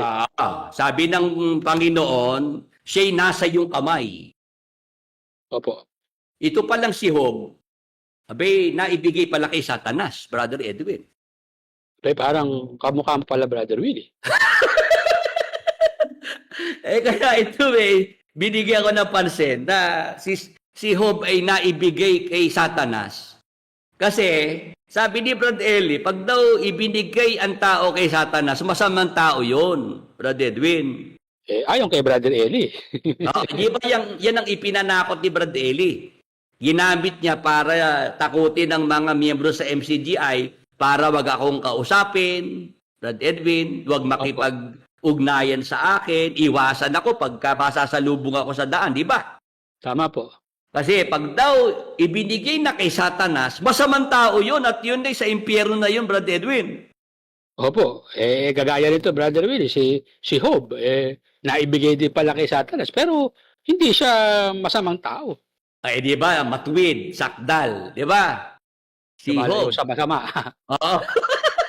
Di ba? Kaya nga noong si Brad Eli ay hamunin ko rin kung mabasa ko kako sa Biblia na mayroong ibinigay kay Satanas na tao pero hindi naman masamang tao. Paano kako yan, Brad Eli? Aaminin mo kako, mali yung sinasabi mo na yan. Brad Edwin. Ano po ang naging tugon ni Brother Eli, Brother Willie? Ang naging tugon, ipatanggal yung aking mga video sa YouTube. Ipareklamo. Iyon ang the best way, Brother Willie. Kasi china-challenge ko na si Brad Eli daw mga panahon na yun Kaya wag sabihin, Brad Edwin, nung mga fanatics na si Willie Santiago nag-ingay lang nung wala na si Brad Eli. Tama. Sabi ng mga bagong fanatics na yan namang Willie Santiago na yan kung kailang hindi na siya kayang sagutin ni Brad Eli, saka siya nag-iingay. Kaya nga po. Samantalang 2010 pa lang talagang nag-iingay na ako. Talagang lahat ng tutulog ko pinarating ko na kay Brad Eli ha. Hanggang sa Brazil, nakarating lahat ng tutulog ko, Brad Edwin Opo, pero wala naman siyang ginawang pagsagot, Brother Willie. Mas pinili ni Brad Eli na wag na lang kumibo. Kasi pag siya kikibo, hindi pa lumapit na nga yung mga ex-man, di ba? Yung mga ex-man sa pasalamat at sinasabi ng mga ex-man na sila'y napapahiya na sa mga kamag-anak nila. Kasi Brad Eli, wala na po kaming mukhang maiharap sa aming mga kamag-anak. Kasi alam po namin, wala kayong inaatrasan sa debate. Pag hinamon kayo kay inyong hinaharap. Ba't ayaw nyo pong harapin si Willie Santiago, Brad Eli? Sabi pa ng Willie Santiago, kahit sabay daw kayo ni Kuya, haharapin kayo. Nga po. Ano sabi ni Brother Eli, Brother Willie? Ano naging sagot niya doon sa sa ex-man? Sabi ni Brad Eli, ba't haharapin pa yan? Tiwalag na yan. Meron pa sa Biblia na yung tiwalag lalabanan pa ng debate. Sabi ni Brad Eli. Isa pang nasilat siya dyan, Brother Willie. Oo, samantala si Brad Eli, nung natiwalag siya sa Haligit Suhay, araw-araw siya naghahamon ng debate, Brad Edwin Tinatapat pa nga sa bahay, Brother Willie, di ba? Oo, ayaw siya labanan ng mga taga-Haligit Suhay dahil tiwalag nga si Brad Eli. Oo, tapos in-apply sa inyo. Talagang ito si Brother Eli, AC/DC to talaga, Brother Willie. Hindi talaga siya consistent, Brother Edwin. Ngayon, ito na, itong si Job, sabi ng Panginoon kay Satanas, narito, siya'y nasa iyong kamay. Ibinigay ng Panginoon si Job kay Satanas. Tama, in-endorse, Brother Willie. Kaya nangyari, yung mga ni Satanas kay Job, yung mga gustong gawin ni Satanas kay Job, nangyari kasi pinayagan ng Diyos Brother Edwin. Tama, may kapahintulutan ng Panginoon, Brother Willie. Oo, ito ang dapat nating maintindihan. Si Job, dahil nga ibinigay ng Diyos kay Satanas, binigyan ng permission na si Satanas na galawin na yung katawan ni Job. Di ba siya nangyari sa talatang 7? 2:7, basahin natin. Sa gayoy umalis si Satanas mula sa harapan ng Panginoon at pinasibulan si Job ng mga masamang bukol na mula sa talampakan ng kanyang paa hanggang sa kanyang puyo. Brother Edwin, mula ulo hanggang talampakan, talagang tagdad ng bukol itong si Job. Tama, from head to foot, Brother Willie. Kung nagnanaknak yung mga bukol na yan, Brother Edwin. Tama, masakit yun, Brother Willie. Oo. Ngayon, ang punto dito ni Brother Willie, si Job, kaya nagalaw ni Satanas, binigyan siya ng masasamang bukol. Yung sakit na yan ni Job, kagagawa ni Satanas, Brother Edwin. Amen? Opo, hindi galing sa Diyos, Brother Willie. Si Satanas ang may gawa niyan. Ngayon, ito ang punto. Si Job, kaya nagalaw ni Satanas, kasi si Job sa Diyos. May protection ng Diyos. Tama. Ngayon, doong pahintulutan na ng Diyos, si Satanas, kaya lang niya nagalaw si Job, kaya lang niya nabigyan ng sakit, Brother Edwin. Tama, Brother Willie. Ang dapat na makita ng ating mga ka-Bible study, yung tao na ayaw sa Diyos. Hindi kumikilala sa Diyos. Hindi naniniwalang may Diyos. Opo. Hindi sumasampalataya sa Diyos, Brother Edwin. Opo. Yung ganun tao, hindi na kailangan ni Satanas na humingi pa ng permiso sa Diyos para magalaw niya. Tama, hindi na kailangan humingi pa ng consent, Brother Willie. Yes. Yan nasa poder na ni Satanas. Nasa kapangyarihan na ni Satanas, kaya magagawa na niyang gawin ang anumang gustong gawin ni Satanas doon sa tao na hindi naman lingkod ng Diyos, hindi sumasampalataya sa Diyos, hindi naniniwala sa Diyos, Brother Edwin. Yes, na kay Satanas, Brother Willie, ang free will para gawin niya yung mga gusto niyang gawin doon sa mga hindi naniniwala sa Diyos, hindi sumasampalataya sa Panginoong Diyos. Tama po ba, Brother Willie? Yun ang punto doon. At sana nakuha at naintindihan ng ating mga ka-Bible study sa Facebook at YouTube. Brother Edwin, pakitanong mo sila kung nakuha nila yung punto na yon. Opo, sige, Brother Willie. Mga kasama po namin ngayong gabi sa talakayan, nakuha po ba natin yung punto na yon? Na si Job, kaya po siya nagalaw ni Satanas, dahil pinahintulutan ng Panginoong Diyos. With the permission ng ating Panginoong Diyos, kaya niya nabigyan ng sakit itong si Job. Ngayon, ang sabi ni kapatid na Willie, papaano na lang yung mga hindi naniniwala sa Diyos, hindi sumasampalataya sa ating Panginoong Kristo, malayang-malaya si Satanas na gawin ni Satanas kung ano ang gusto niya doon sa mga taong hindi naniniwala sa Diyos. Naintindihan po ba natin yon, mga kasama? Dito po sa ating programa ngayong gabi. Sabihin, pagka ikaw hindi sumasampalataya sa Diyos, anytime, any day, maaari kang bigyan ng sakit at karamdaman ni Satanas. Tama po ba, Brother Willie? Oo, yun. Exacto yun, Brother Edwin. At sana yung mga nasa Facebook, nasa YouTube, mag-comment naman sila dyan na yan ay kanilang tinatanggap at sinasang-ayunan. Kasi ipinakita sa atin ng Biblia na itong ang si Job, dahil siya sa Diyos, may proteksyon ng Diyos na ibinibigay kay Job. Opo. May proteksyon na ibinibigay ang Diyos sa kanyang mga anak, sa ating mga sumasampalataya, Brother Edwin. Tama. Kaya paano tayo magagalaw ni Satanas? Yes. Di ba? Opo. Hindi tayo kayang galawin ni Satanas. Hindi niya tayo, kahit na nandyan pa mga mangkukulam, Brad Edwin, kasi may mga mangkukulam, mampabarang, yung kanilang kapangyarihan, bigay ni Satanas yun. Tama. Kaya meron silang mga nabibigyan ng mga sakit, karamdaman yung mga mangkukulam, mga mambabarang, at yung mga sakit na yan, karamdaman na kagagawan ng mga mangkukulam, mambabarang, hindi kayang gamutin sa mga ospital yan, Brother Edwin. Ay, hindi po, Brother Willie. Hindi makikita sa sa ultrasound, tsaka sa to the echo, Brother Willie. X-ray, hindi makikita, di ba? Oo. Oo. Tapos hindi rin kayang gamutin ng mga doktor. Kahit sinong espesyalista, Brother Willie, hindi kayang pagalingin. Oo, talagang nandyan ang mga mangkukulam. Nandyan ng mga mambabarang. Ewan ko lang kapag yung mga hindi naniniwala sa Diyos na-encounter nila yung mga mangkukulam, mambabarang, Brother Edwin. Hindi pa siguro nila na-encounter, Brother Willie, kaya sila ganyan. Baka masalubong nila yung mga ganyang mga binigyan ni Satanas ng kapangyarihan para maminsala ng mga tao. Kasi alam niyo po, mga ka-Bible study, marami na pong mga napatay yung mga mangkukulam na yan. Tama. Mga mambabarang. Ano ba kaibahan ng mangkukulam sa mambabarang? Ang mambabarang po, gumagamit ng mga insekto.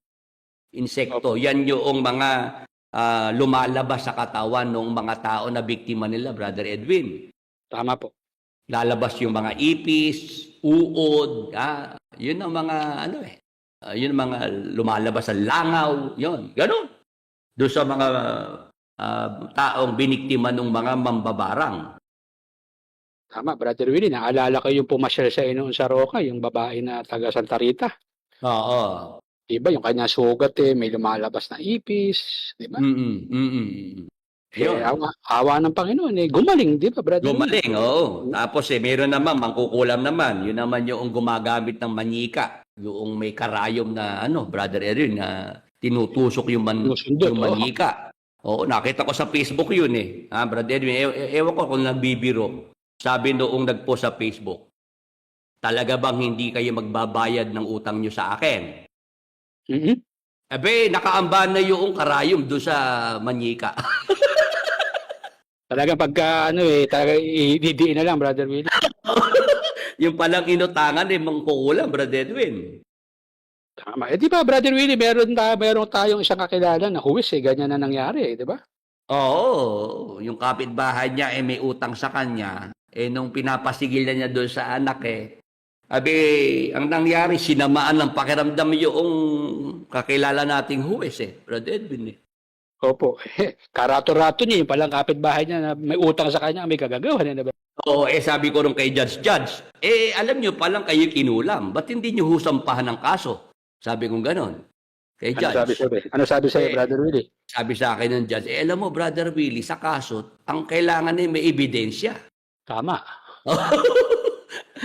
Dapat ikaw, makita ko mismo na yung manyika, hawak ng mangkukulam. Kaya nga, hindi na maipapakita sa kanya yung Brother Willie. Sabi ni Judge. Pero ikaw ako naniniwala, kinulam ako ng kapitbahay ko. Oo, kaya Brother Willie, mga nagpapautang dyan, ingat-ingat kayo, ha? Oo. Yan, Brother Edwin, Judge na yun, naniniwala sa mangkukulam, Brother Edwin, di ba? Opo. Oo, kasi nga, yung mga mangkukulam, mambabarang na yan, may power sila galing kay Satanas para makapanakit, makapaminsala, at makapatay ng mga tao, Brother Edwin. Yes. Ngayon, yun ang kaibahan naman ng mga sumasampalataya sa Panginoong Jesucristo. Pagka ikaw ay anak ng Diyos, hindi ka magagalaw ni Satanas. Hindi ka niya mabibigyan ng mga sakit karamdaman. Amen. Yes, meron ka proteksyon ng Diyos, Brother Willie. Pero pagka ikaw ay hindi anak ng Diyos, hindi ka sumasampalataya kay Jesus Christ, kayang-kaya kang perwisyuhin ni Satanas. Kasi si Satanas, sa Biblia, nagbibigay ng sakit, karamdaman sa mga tao. Kagaya ng nangyari dito kay Job, Brother Edwin. Tama po, Brother Willie. Ngayon, pag binasa natin ng istorya, ang kwento ng buhay ni Job, sa bandang huli, dahil siya'y nanatiling tapat sa Diyos, napatunayang siya talaga tapat sa Panginoon, pinagaling ng Panginoong Diyos si Job, Brother Edwin. Amen.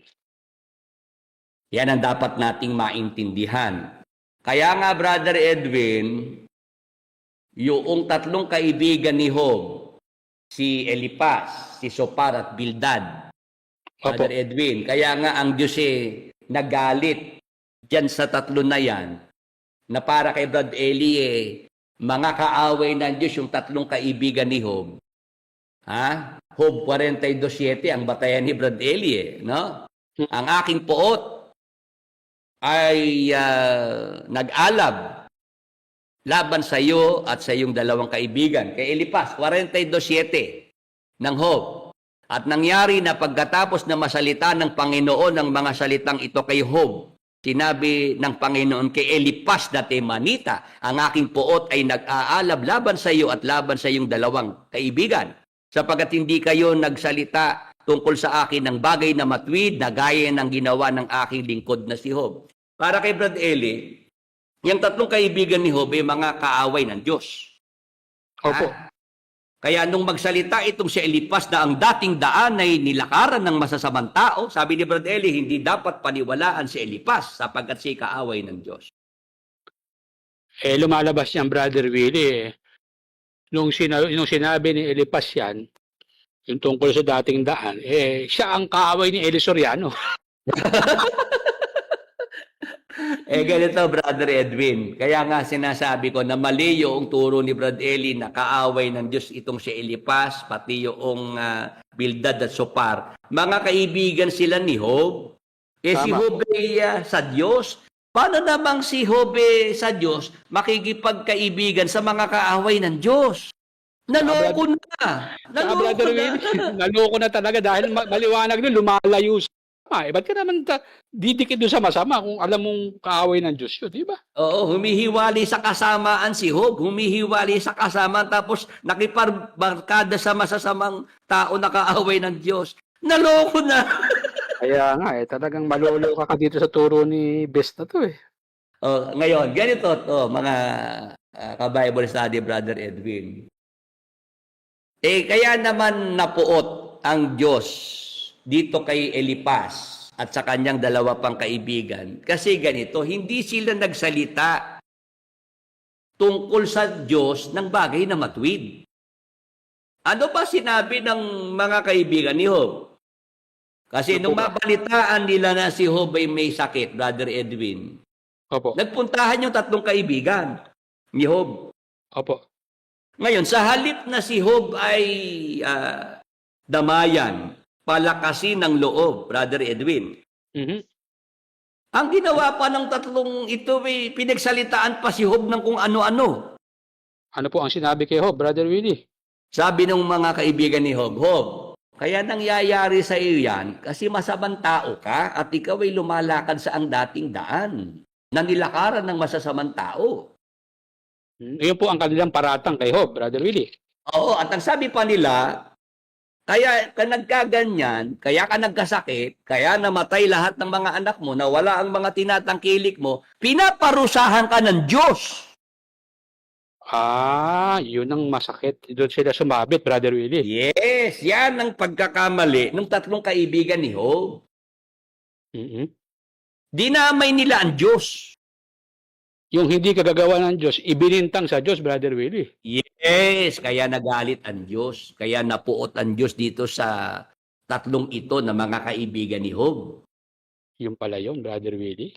O yan, sige, yung mga exiter dito sa MCGI, mga closet. O sana maintindihan nyo yun.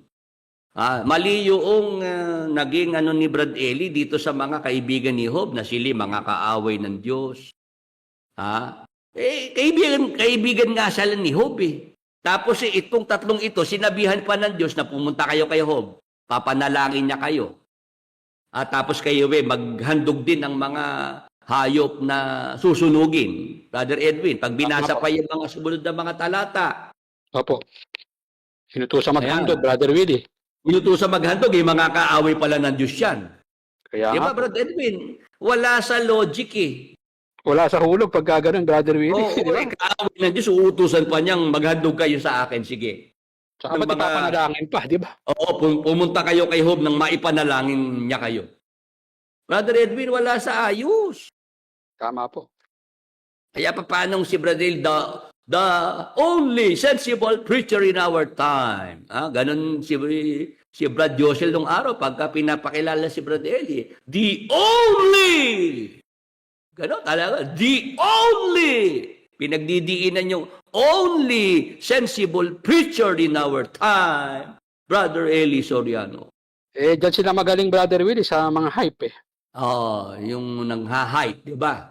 Oo, Nung ako wala na sa MCGI, agad kong binakbakan yung sinasabi na ni Josel the only sensible preacher Sabi ko, only sensible preacher si Brad Eli. Sabi, kawawa kayong lahat dyan. Sabi ko, kayong mga MIC dyan, KNP, mula kay KDR, sa lahat ng mga manggagawa. Lahat pala kayo, nonsense. Ganyan nga po, Brother Willie, kung talagang i-analyze ko. Oo, sabi ko, kawawa naman pala kayo dyan. Si Brad Eli lang ang only sensible preacher. Di mula pala kay KDR at sa inyo mga KNP, mga manggagawa dyan, lahat kayo, nonsense! Di ba, Brother Willie, ganun naman ang lumalabas ngayon. Oo, naman talaga. Tama naman talaga. Ang ginawa nitong mga, dahil nadinig na nila yung sinasabi ko, hindi na ginamit yung the only sensible preacher. Ang ginamit na lang the most sensible preacher in our time. Kaya ngayon, Brother Willie, kung ipakilala ni Josel si KDR, wala lang ganun eh. Wala na. Mga kapatid, narito po si kapatid na Daniel Rason. Ganun lang, wala na. Ayun. Ganun lang. Oo, kasi pagka may dinagdag pa silang dyan, lalo na magkakabistuhan, Brother Edwin Tama. Ako, Brother Willie, nakakalamang, hindi alam ni KDR yung pangyayari dyan sa kaibigan ni Job na yan eh. Kasi, hindi naman kasi sila, yung nagbasa, nagsaliksik. Basta kung nang nadinig kay Brad Eli, na kontento sila doon. Oo, tsaka Brother Willie, yung hamon mo sa nakaraan kay Kuya na pag may nabasa siya sa bagong tipan na ang Diyos sumusugat, ganyan. Palagay ko, Brother Willie, walang mababase. Brother Edwin, sabi ko nga sa iyo 16 years old ako nung ako'y magbasa ng Biblia. Tama po. 52 na ako ngayon, Brother Edwin. Tama. Nung sinimulan mong basahin ng Biblia, Brother Willie, ikaw sweet 16 pa. Sweet 16 pa ako nung ako 16 years old. Oo, ngayon 36 years na ang nakalilipas. Sweet and sour ka na. Ah, 52 years old na ako. Kaya alam ko yun na pag sa bagong tipan, mahihirapang maglitaw ang sino man na ang Diyos may binigyan ng sakit. Ang sakit ng tao ang may gawa ang Diyos, Brother Edwin. Tama. Ako, Brother Willie, siguradong walang mababasa dahil hindi naman nagbabasa yan eh. Ay, oo. Subaybayan ko naman si KDR. Nung buhay pa si Brad Eli, hindi nagbabasa ng Bible yan eh. Lalo ngayon, magbabasa pa ba ng Bible yan eh. Wala na nga si Brad Eli. Kaya nga. Tapos wag niyong kagatin yung mga sinasabi na wag daw hanapan si KDR na siya magkaroon ng maraming oras para mangaral, mag-Bible exposition. Kasi si Brad Eli, walang asawa, walang pamilyang inaasikaso, hindi kagaya ni KDR na may asawa, may mga anak. Kaya wag niyo nang hanapin na mag-Bible exposition si KDR. Kasi busy na raw sa pamilya pa lang daw niya, wala nang oras, Brother Edwin. Yun po yung kanilang ginagawang palusot ngayon, Brother Willie. Oo, palusot. Nung makita ko, may video si KDR sinusuntok-suntok ko yung yung manikin. Manikin ba yung Brother Edwin? Yung Opo. nagtuturo si KDR ng paano sasapakin sa muka, babanata ng uppercut. Pagka daw, Brother Willie, yung kanan, 4 ang lagas, yung kaliwa, 2 lang. Oo, sabi ko, ito ba ang walang oras, Brother Edwin? Ang tinuturo kung paano makakapanakit ng tao. Naloko na. Oo, talaga eh. Kasi madali lang naman lahat sa Brother Willie. Sabihin lang niya, mga kapatid, talaga pong hindi ko kayang mag-exposition, hindi ko po kaya talagang sumagot sa mga tanong. Kaya pasensya na po kayo. Tapos na, gano'n. Wala na maraming chichiburitsi. Alam mo, Brad Edwin, naalala ko kasi si Brad Eli pa rin kasi ang may kasalanan ng lahat Tama po. Oo, kung paano yan kino-cover up ni Brad Eli, pinagtatakpan nung siya nabubuhay pa. Kasi may natatandaan ko ako, Brad Edwin share ko lang sa mga ka-Bible study natin. Sige po. Si KDR dyan yung nag-i-stay nung araw sa Muñoz, sa Muñoz. Meron siyang kwarto doon na tinutuluyan, Opo. Mayroong miyembro na hinahanap si KDR. Tanghali na, mga alas 10 ng umaga, Brad Edwin. Opo. Ang nakasagot doon sa telepono, Brad Edwin. May tumawag sa telepono, hinahanap si KDR, magandang alas 10 ng umaga. Opo. Ang nakasagot sa telepono, ang sabi, pasensya na po, kapatid, tulog pa po si Brad Daniel. Alas 10 ng umaga, tulog pa, Brad Edwin. Opo, tsaka talaga naman tulog, Brother Willie. Tulog talaga, alas 10. Ayun, nai-report kay Brad Eli na merong ganoong naghahanap kay KDR, alas 10 ng umaga, sa telepono, may nakasagot ang sinabi, natutulog pa po si Brad Daniel, pasensya na po. Nagalit si Brad Eli, Brad Edwin. Bakit naman, Brother Willie, nagalit? Totoo namang natutulog ang yung sagot doon sa tumawag. Kulang daw yung impormasyon na binigay nung nakasagot sa telepono. Ano po ang kulang, Brother Willie? Kasi dahil kulang yung sinabi nyo, iisipin noong tumawag sa telepono na alas 10 ng umaga, tulog pa si Brad Daniel. Di napakatamad pa ng tao niyan. Kaya nagalit, Brother Willie. Oo, mapag-iisipan na si Brad Daniel ay tamad dahil alas 10 ng umaga tulog pa rin. Ano daw po ba ang dapat na naging sagot nung sumagot ng telepono doon sa tumawag, Brother Willie? Dapat daw, ang sinabi, pasensya na po kayo kapatid. Kasi po, si Brad Daniel, dahil po nanggaling po sa ABS-CBN, pagkatapos pong lumabas sa ABS-CBN, sumama pa po sa Bible Exposition, natapos po ang Bible Exposition, alas 11 na po ng gabi, nakauwi po dito sa Muñoz ng mag-aalas 2 na po ng madaling araw. Kaya po, nung makatulog na si Brad Daniel, mga pasado alas 4 na po, Kaya po ngayong alas 10 ng umaga ay natutulog Tulog pa pa po po. siya. Oo. Dapat Ah. na gano'n, Brad Edwin. Ang gusto pala, Brother Willie, ilitan niya, ano? Dapat daw gano'n na kung tulog pa ng alas 10, eh kasi dahil napuyat masyado, Brother Edwin. Oo. Kaya nakulangan doon sa sagot nung nakasagot sa telepono, Brother Oo, Willie. napagalitan ni Brad Eli. Uli-uli kayong mga sumasagot dyan sa telepono sa Muñoz. Ayusin nyo mga pagsagot nyo dyan. Lalo pag tinatanong si Brad Daniel, dapat kumpletohin nyo paliwanag. Tama. O, talagang, Pagdating kay Kuya, talagang si Brad Ellen, napaka-sensitive, eh, no? oo kahit nga sa basketball Brother Edwin di kaming mga, nung panahon na yun, may exhibition games kami, di ba? Ako nandun sa kabilang team. Opo.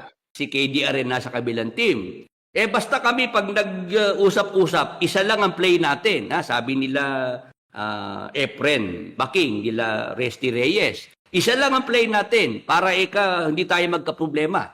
Ano ka akong play? Basta pagka si Brad Daniel na ang magdadrive, mag-lay up, wala nang haharang, hayaan nyo na makashoot. Sabi nga ng Brother Edwin. Opo.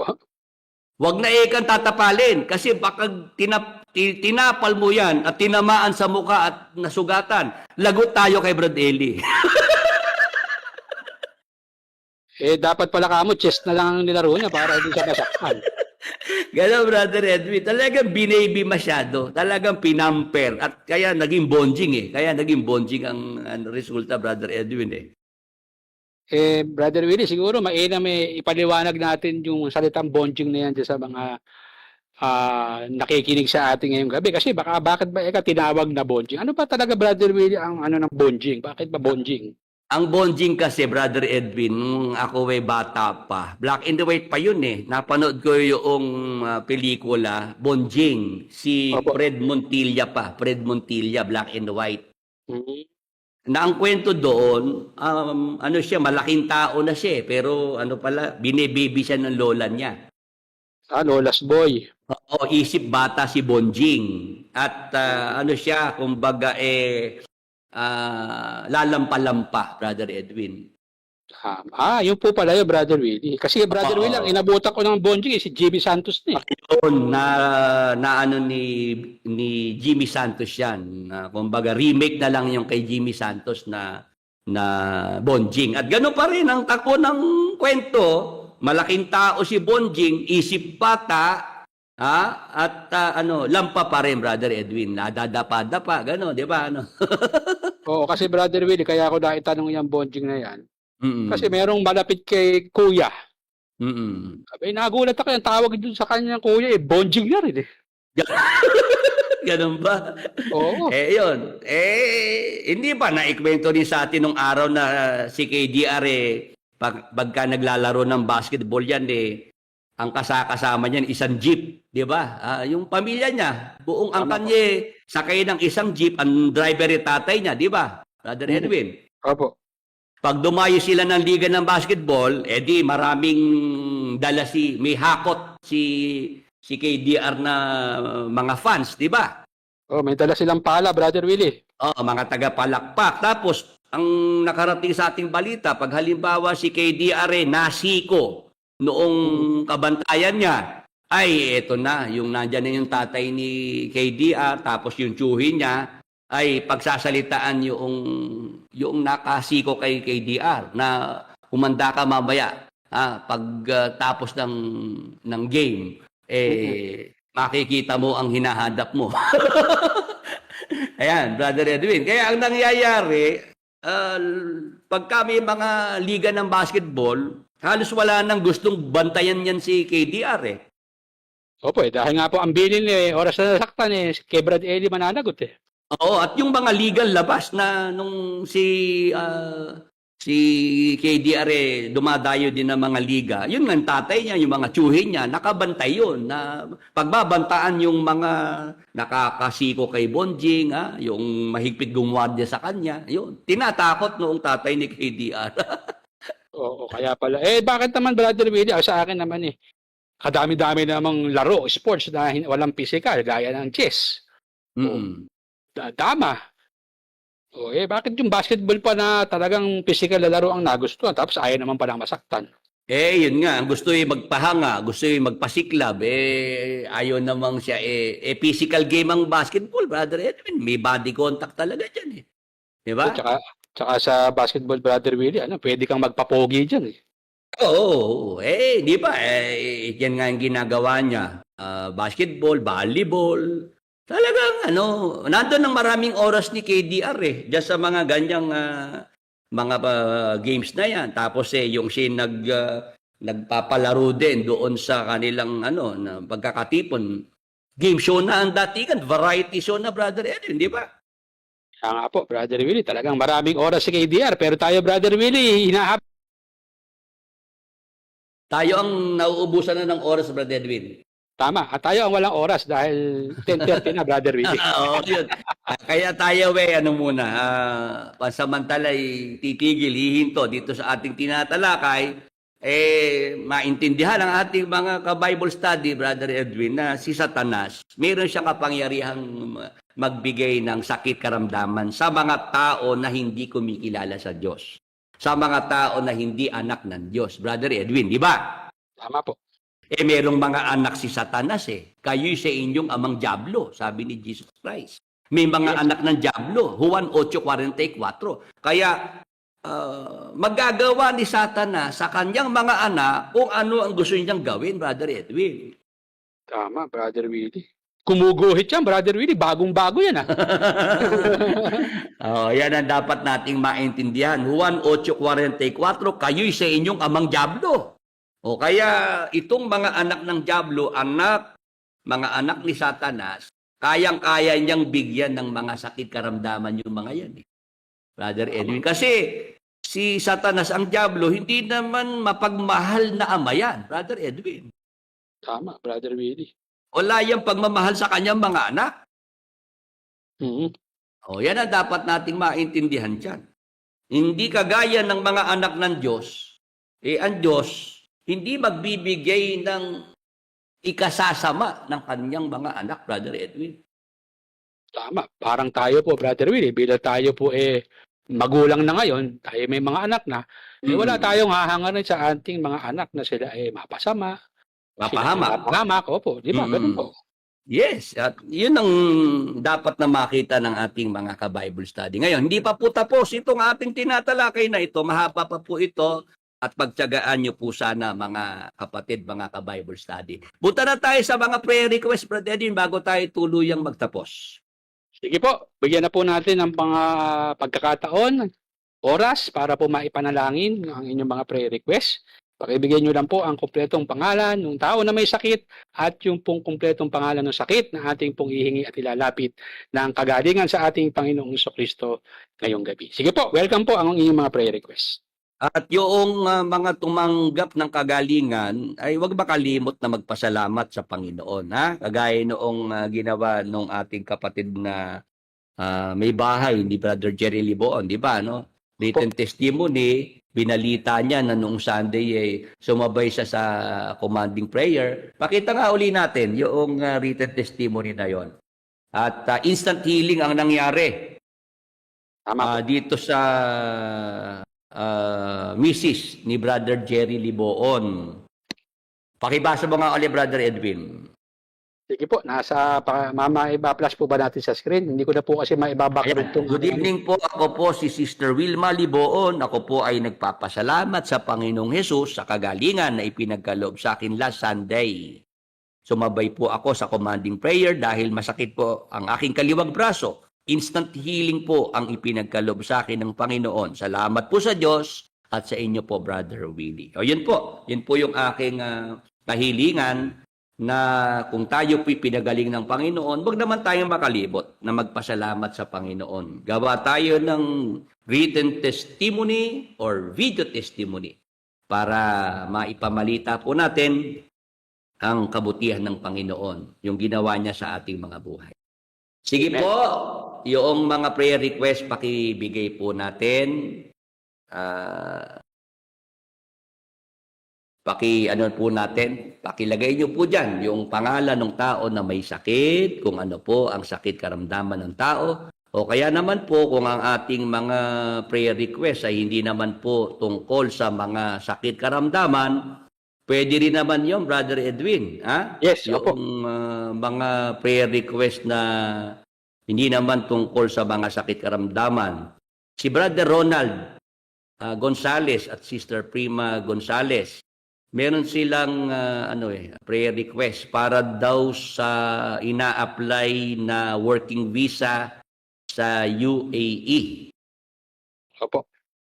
Yan, pasama naman po sa prayer, Brother Willie, maayos na pag-apply namin ng husband visa kay Mrs. dito sa UAE. Sige po, sa pangalan ni Jesus, sa dugo ni Jesus, inaalis ang anumang hadlang sa gabal sa pag-a-apply ng working visa ng mag-asawang Ronald at Prima Gonzales sa UAE. Yes, Sa Lord. pangalan ni Jesus, sa dugo ni Jesus, ipagkaloob na maaproban ang kanilang ina-applyang visa. In Jesus' mighty name. Thank you, Lord Jesus Christ. Amen. Amen. Ayan po, galing po kay Aurelia Gabriel, prayer request para sa aking apo, si Enzo Texon, na nagsusukang madalas at hindi makakain. Brother Willie. Sa pangalan ni Jesus, sa dugo ni Jesus, walang gana sa pagkain at pagsusukang madalas, inuutusang umalis at mawala. Sa katawan ni Enzo Texon, sa dugo ni Jesus, ipagkaloob ang kagalingan sa buong katawan ni Enzo Texon, ipagkaloob ang siya'y maging magana sa pagkain. In Jesus' mighty name. Thank you, Lord Jesus Christ. Amen. Amen. Brother Willie, babalita ko lang pala sa iyo at sa ating mga taga-pakinig, si Renel Ramos na ating ipinag-pray noong nakaraang Martes ng gabi, nag-update siya sa akin kanina, awa ng Diyos, siya po ay nakauwi na at nakalabas na ng ospital at nagpapasalamat po sa prayer na ating pong ginagawa para sa kanya, Brother Willie. Amen. Amen. Praise the Lord. So, Si ipag-pray ano? natin, Brother Willie, para sa tuluyang paggaling ni Renel Ramos. Oh, sige. Ikaw na, Brother Edwin, ang magbigay ng commanding prayer para sa kanya. Sige po, Brother Willie. Sa pangalan ni Jesus, sa dugo ni Jesus, Amen. patuloy na kagalingan, kasiglahan at kalakasan ay patuloy na ipagkaloob kay Renel Ramos.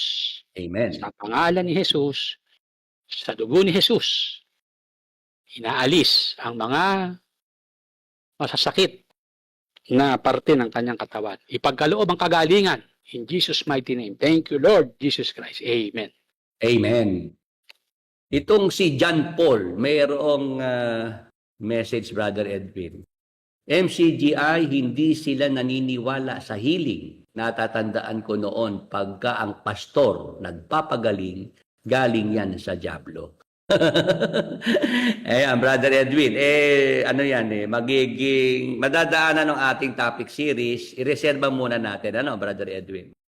Oo, brother, brother, ano pa nga pangalan nito, hindi ko makita sa aking monitor. Paul. Yung taga pinakpinakan. Ah. Oo. Ang bataya lang naman dyan ni Brother Ele, yung passion ng Katoliko pa, hindi pa wala naman sa Biblia. O sige, Brother Edwin, yung lahat ng narito ngayon sa Facebook at YouTube, sumabay na lang po na magtaas ng kanang kamay at kayo na po ang magsabi kung ano pong mga sakit karamdaman niya na ating uutusan na umalis sa ating mga katawan, sa ating mga mahal sa buhay. Gamit po ang pangalan ng Panginoong Hesukristo. Sige po, sa pangalan ni Jesus, sa dugo ni Jesus, inuutosang umalis at mawala sa ating mga katawan, sa ating mga mahal sa buhay. Anumang sakit, anumang karamdaman. Sa pangalan ni Jesus, sa dugo ni Jesus, kagalingan, kasiglahan at kalakasan ay ipagkaloob sa ating mga katawan, sa ating mga mahal sa buhay. Be healed and be restored in Jesus' mighty name. Thank you, Lord Jesus Christ. Amen. Amen. Yan. Sa mga sumabay po sa commanding prayer natin, mga nagtaas ng kanilang mga kamay. Kung kayo po ay pinagaling ng Panginoong Hesukristo, instant healing or gradual healing po ang ating mga tinanggap, magpasalamat po tayo sa ating Panginoong Hesukristo. Gawa po tayo ng short video testimony or written testimony para maipamalita po natin ang ginawa ng Panginoon sa buhay natin. Ang kagalingan na ipinagkaloob po niya sa atin, sa ating mga mahal sa buhay. Brother Edwin, sa Yes, Brother ating Willie. mga kasama ngayong gabi ay paalam ka na rin, Brother Edwin. Okay, sa lahat po ng mga nakasama natin ngayong gabi dito po sa Talakayan at Kwentuhan with Brother Willie, naway naging magpapala po sa atin ng gabi ito at tayo po ay muling natuto at nakarinig ng mga salita ng Diyos na atin pong binabasa sa banal na kasulatan. Hanggang dito po mga kapatid, hanggang sa susunod na pagsasahing papawid ng Talakayan at Kwentuhan with Brother Willie ay magkasama-sama po tayo muli. Magandang gabi po sa ating lahat. Ayan, at bago po tayo tuluyang magpaalam ay inaanyayahan ko po ang ating mga ka-Bible study sa Facebook at YouTube para po sa isang closing prayer. Pangungunahan po tayo ni Brother Edwin. Brother Edwin, closing prayer na tayo. Yes, Brother Willie, tayo pong mga magkakapatid, tayong magkakasama ay manalangin po ng pagpapasalamat sa Panginoong Diyos. Ama naming banal, dakila at makapangyarihan sa lahat, Amen. sa pangalan po ng aming Panginoong Hesukristo, sa kapangyarihan ng Espiritu Santo. Amen. Ama, ngayong gabi sa aming pong pagtatapos, sa aming pong programa, kami po ay muling lumalapit sa iyong luklukan ng biyaya. Nagpapasalamat po kami, Ama, sa isang mabuting pagkakataon na muli mo pong ibinigay sa bawat isa sa amin na kami po ay muling makapag-aral, matuto ng iyong mga banal na salita. Amen. Ipagkaloob mo po, Ama, ito po ay makapagbigay ng kalakasan sa buhay ng bawat isa sa amin, magamit po namin sa pang-araw-araw po naming mga pamumuhay. Ama, salamat po sa patuloy na pagkasangkapan mo po sa amin upang maipalaganap ang pangangaral ng iyong mga banal na salita. Po, Ama. Ama, laki po ng aming panalangin, ang aming pong pagpapahayag ng iyong mga salita sa Facebook Live at sa YouTube Live. Tulungan mo pong palagi na maipangaral ang iyong mga salita. Lakipan mo pong palagi ng iyong mga himala. Pagpapagaling ng lahat ng mga sakit at karamdaman, maranasan po ng aming mga kapwa-tao mahal sa buhay ang iyong pagpapagaling, Amen. pagmamahal na patuloy mo pong ginagawa sa buhay ng bawat isa sa amin. Ama, magpadala ka pa po ng mga manggagawa na siyang makakatuwang ng pangangasiwa sa lalong ikalalaganap ng pangangaral ng iyong mga banal na salita. Dagdagan mo pa po ang aming mga kapatid, ang aming mga kapwa-tao na magmamalasakit at susuporta sa iyong banal na gawain. Patuloy mo pong pagpalain ang aming mga paghahanap buhay, ang aming mga pagninegosyo, maging ang aming pagtatrabaho. Maging pagpapala po kami, unang-una sa iyong banal na iglesia, ikalawa po sa aming mga mahal sa buhay. Hanggang sa aming pong pansamantalang paghiwa-hiwalay ngayong gabi, hanggang sa aming pagtulog sa iyong mapagpalang mga kamay, ipinagkakatiwala po namin ang aming mga buhay at kapalaran. Ilayo mo po kami, Ama, sa iba't ibang uri ng masasamang panaginip at sa mga biglaang kamatayan. At sa araw ng bukas, Ama, muli mo pong ipagkaloob ang panibagong buhay at lakas, mabuting pagkakataon upang kami po'y makapagpatuloy sa aming mga ginagawang paglilingkod sa iyo. Ama, sumasampalataya kami ng buong puso na lahat ng aming panalangin, kahilingan, yun na pong ipinagkaloob sa bawat isa sa amin. Salamat po, Diyos Ama. Salamat po, Holy Spirit. Salamat po sa pangalan ng aming Diyos at Panginoong Hesukristo. Amen. Amen. Salamat po sa lahat ng mga nakasama natin ngayong gabi sa ating Bible study. Salamat po sa inyong patuloy na pananalangin. Salamat po sa inyong patuloy na pagbibigay ng mga suportang pinansyal para po makapagpatuloy po ang ating pangangaral na ginagawa dito po sa Facebook at YouTube. Patuloy po tayong pagpalain at ingatan ng ating Panginoon. Magandang gabi po at good night na po sa inyong lahat.